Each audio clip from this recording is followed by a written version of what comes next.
여러분 안녕하십니까? 지난 시간에 우리가 국제 관계에 있어서 정책 결정론에서 수완 분석에 대해서 알아봤습니다. 특히 4학년 때 우리가 매년 법정대에서 실시하는 포트폴리오 경진대회에 나오는 학생들이 대부분 어떤 자신의 포트폴리오를 작성하기 위한 과정에서 이 수완 분석을 많이 사용하는 것을 볼 수가 있습니다.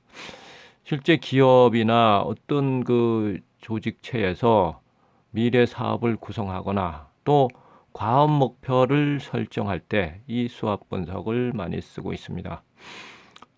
주로 사업 전략을 수립하기 위한 하나의 그 툴이라고 이렇게 얘기할 수가 있습니다. 요거보다 조금 더 구체화되고 현재 이 수완 분석이 방향을 제시하고 세부 그 목표를 수행하기 위한 과제를 식별하는 그런 그 수단이라면 그 사업을 추진하는 과정에서 효과와 그야말로 기대 이익과 소요되는 비용을 고려하는 비용 대 효과 분석을 추진하면 좀 더 세부 사업에 대한 타당성 또 필요성, 합리성의 근거를 마련할 수가 있겠습니다. 국제 관계를 바라보는 그런 시각 중에 지난 시간에 현실주의, 이상주의, 자유주의, 구조주의, 신현실주의, 신이상주의 뭐 이런 얘기를 했는데 그걸 좀 더 알아보면 이상주의와 자유주의에 대해서 알아보겠습니다.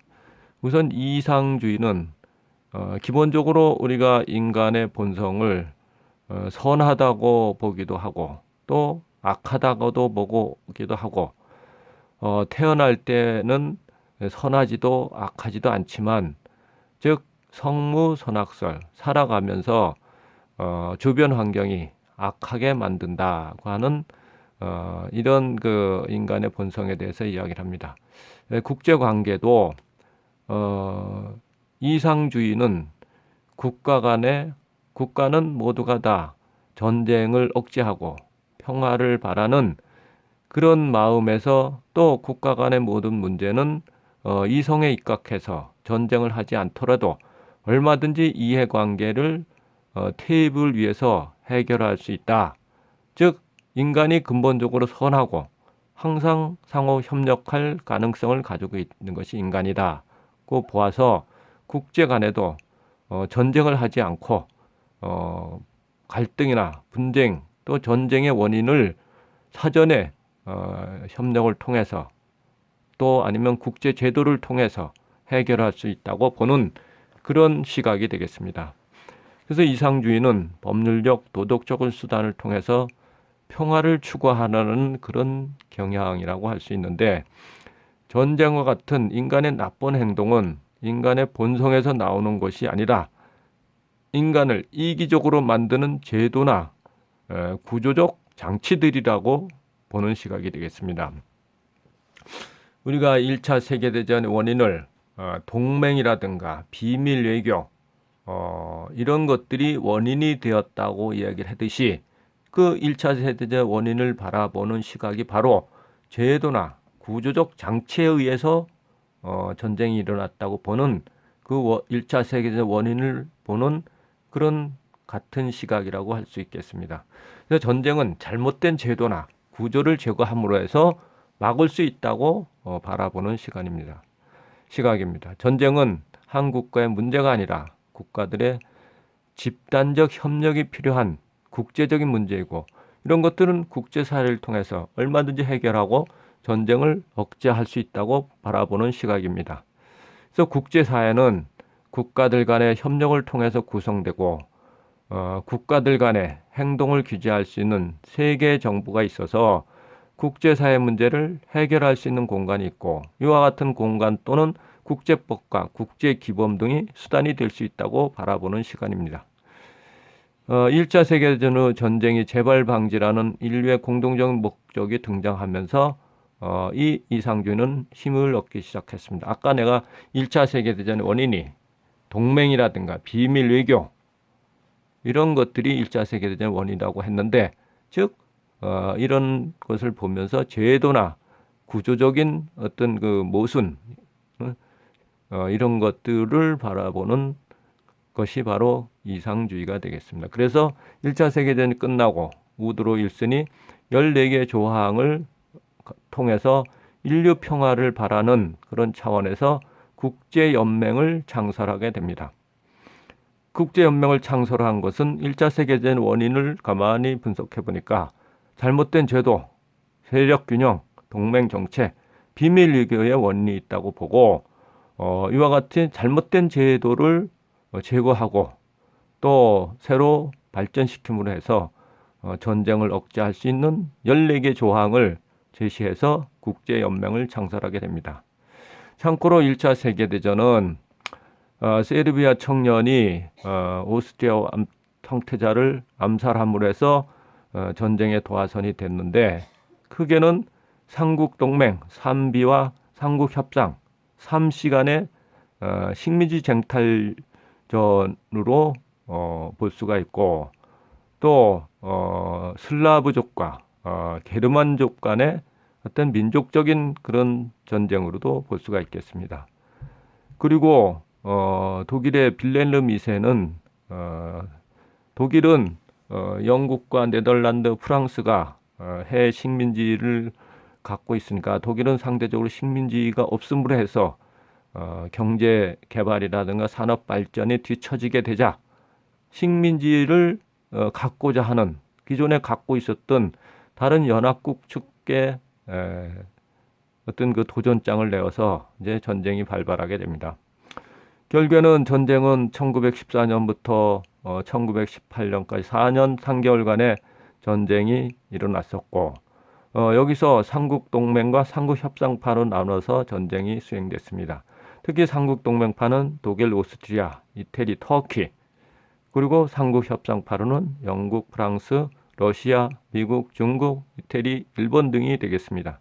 이태리는 이제 전쟁 말기에 협상파로 이렇게 가입이 되어서 이태리는 초창기는 삼국 동맹파로, 이제 후반기는 협상파로 분류가 되겠습니다. 1차 세계대전 초기에는 미국 같은 경우는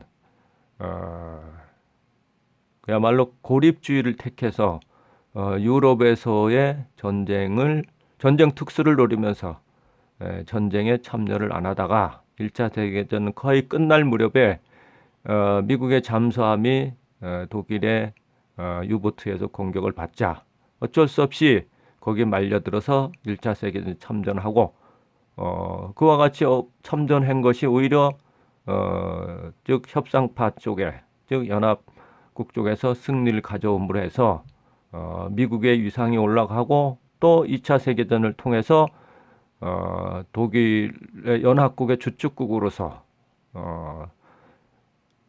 노르망디 상륙작전을 성공리에 마치고 최종적으로 독일을 패망시키면서 미국이 이제 세계 패권 국가로 등장하게 되는 그런 것이 바로 1차, 2차 세계대전이 되겠습니다.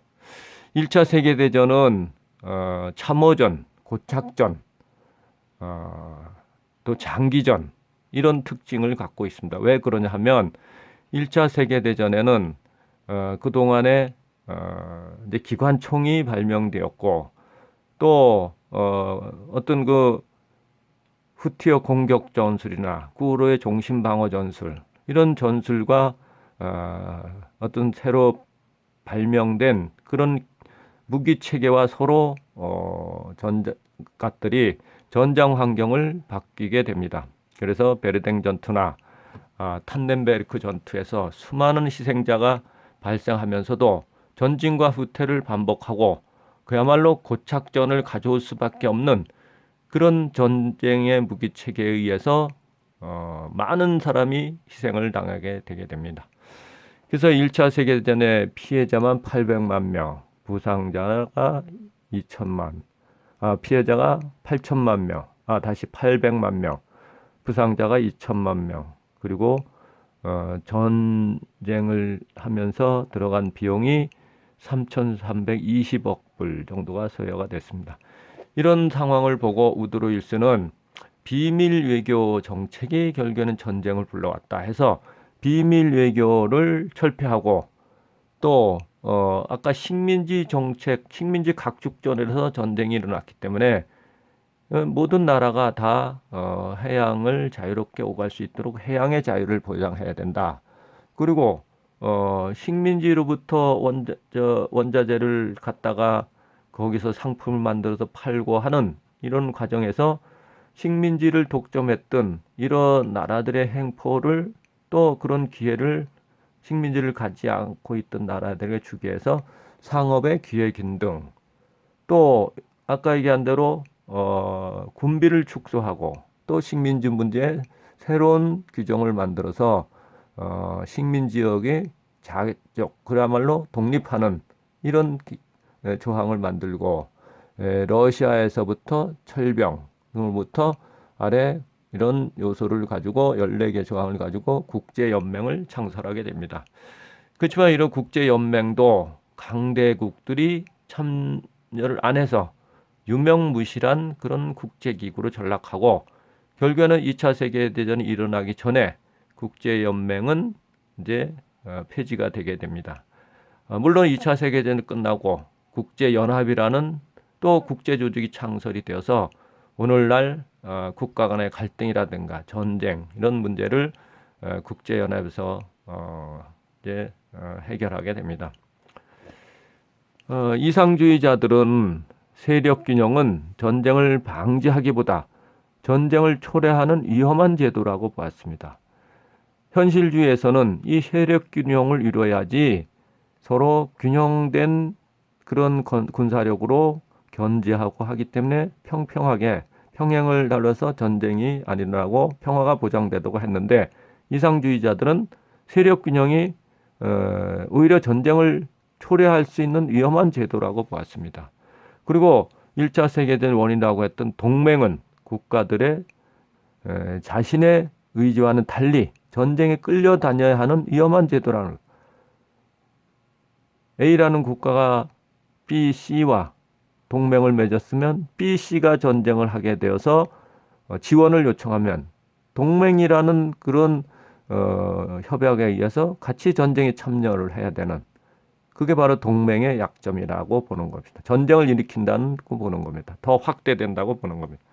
비밀 외교는 국민들이 전쟁에 참여하는 것을 반대하는 것을 불가능해 하는 비민주적인 외교 정책이라고 본 것입니다. 비밀스럽게 정부의 주요 관리가 다른 나라와 외교 관계를 맺으니까 수시로 외교가 단절되거나 또 새로운 외교를 개설하거나 그러므로 해서 이합 집산의 그런 국가들로 또 그런 군사력이 모여서 새로운 또 전쟁을 유발하고 또 전쟁을 확대하게 만든다는 겁니다. 그래서 미국의 우드로 일스는 평화를 위해서 집단 안보 체계를 구성해야 된다고 보고 국제연맹을 창설하게 됩니다. 즉 이런 집단 안보 체계에 들어와 있는 나라들을 들어오지 않는 나라가 공격할 때 그 나라는 이 집단에 들어와 있는 나라가 어떤 그 잘못된 행동을 한다고 보고 여러 국가가 일시에 응징하게 되는 그래서 그 집단 안보 체계인 국제연맹을 들어가야 되겠다. 그래서 거기서 같이 그 테두리 안에서 보장을 받아야 되겠다는 개념에서 이런 국제 제도인 집단 안보 체계, 국제연맹의 필요성을 주장하고 또 창설하게 됩니다. 아까 2차 세계대전 후에는 그렇지만 이제 다시 국제연맹은 창설에는 이제 그런 의도나 목적으로 창설했지만 결국에는 독일이라든가 일본 또 이태리 뭐 이런 미국 이런 나라들이 중간에 나가고 초창기부터 미국이 참여를 안 하고 그러면서 유명무실한 그런 기구로 전락하게 됩니다. 미국이 국제연맹에 참가를 안 하게 된 것은 이제 1차 세계대전에서의 미국은 고립주의를 택했고 1차 세계대전에서의 미국의 피해라든가 또 미국의 영향력이 크게 부각되지를 않았기 때문에 1차 세계대전에 참여했던 그런 나라들이 미국의 존재감을 크게 의식하지 않았고 미국도 이 전쟁에 이 기구에 참여해서 오히려 국제 관계 속에서 미국이 같이 빠져드는 것 자체를 거부를 해서 결국에는 국제연맹은 창설하지 않다 보니까 1차 세계대전이 연합국 측의 승리로 돌아가자 미국은 이런 기구에 참석하지 않고 그야말로 이 기구는 따라서 유명무실한 그런 기구로 전락하게 되었습니다. 우두로 있으니 집단안보 체계가 필요하다고 했는데 이 집단안보 체계가 왜 필요하냐 하면 체제 내의 한 국가에 대한 공격을 체제 내 모든 국가에 대한 침략으로 간주하고 만약에 그 안에 들어있는 어느 국가를 공격하게 되면 잠재적 침략자에게 전쟁의 승리에 대한 기대감을 낮춰서 전쟁을 방지하고자 하는 그런 성격이 바로 집단안보 체계라고 할 수가 있겠습니다. 우리가 1950년에 6.25 전쟁이 발발했을 때 UN 16개 국가가 북한을 침략자로 규정하고 싸운 것과 같은 성격이 되겠습니다. 당시 우리나라는 이 UN에 가입된 국가 16개 국가가 바로 집단안보 체계의 각 국가들이 되겠습니다. 여기 속하지 않았던 북한이 결국에는 잠재적 침략자 또 침략자로 몰려서 16개국이 도와줘서 같이 북한을 물리칠 수 있었던 겁니다. 그렇지만 이와 같은 이상주의에 대한 비판도 있는데 20세기 초 이상주의가 과연 인류의 공동이익을 위해서 움직였는가? 이상주의들이 주창했던 미국과 영국은 강대국으로서 결국 현상 유지 정책을 지지하는 성격을 띠고 있지 않느냐 하면서 이상주의는 역사의 진보성과 인간 본성의 선한 측면에 대한 지나친 기대에 입각한 비현실적인 접근이다고 비판의 또 시각이 있습니다. 세계 정부와 국제법의 효용성에 대한 또 비판인데 이런 이상주의가 주장하는 그 시각과 달리 국제사회에서는 국가에서와 달리 지키지 않는 것에 대한 처벌할 수 있는 권위체가 존재하지 않는다는 것. 즉 국가 간에 어떤 국제법이나 규약을 정해놓고 있어도 지키지 않았을 때 누군가 그걸 응징하거나 강제할 수 있는 그런 권한을 가지고 있는 기구나 나라가 없다는 겁니다. 강제할 수 없는 규칙이란 의미가 없으며 세계 정부는 국가 간 분쟁을 방지할 능력이 없다고 보기 때문에 이상주의는 결국에는 의미가 없다. 그래서 강대국이 국제법을 위반했을 때 더욱 이를 제재할 수단이 없다는 겁니다. 오늘날 같이 미국이 이란을 공격해서 이란 혁명 수비대 사령관을 살해했다. 그랬을 때 대부분의 유럽 국가들은 이란을 지지하기보다는 미국을 더 옹호하고 지지하는 그런 입장이 되겠습니다. 옳고 그름은 이란 입장에서는 미국이 자국을 공격한 것으로 평가하고 미국을 더 적대시하게 되는 겁니다. 집단 안보에 대한 비판적인 시각인데 우선 침략자로 규정하는 문제는 매우 복잡한 문제일 수 있습니다. 집단 안보 체계에 안 들어왔는 나라가 공격했다고 해서 그가 과연 또 아니면 그 집단 안보 체계에 있는 나라가 들어있지 않는 나라를 공격할 때 이런 상황은 어떻게 할 것인가? 또 이를 응징하는 방법에 대해서도 국가 구성 국가들 모두가 또 다 같이 동의하기는 어렵다는 겁니다.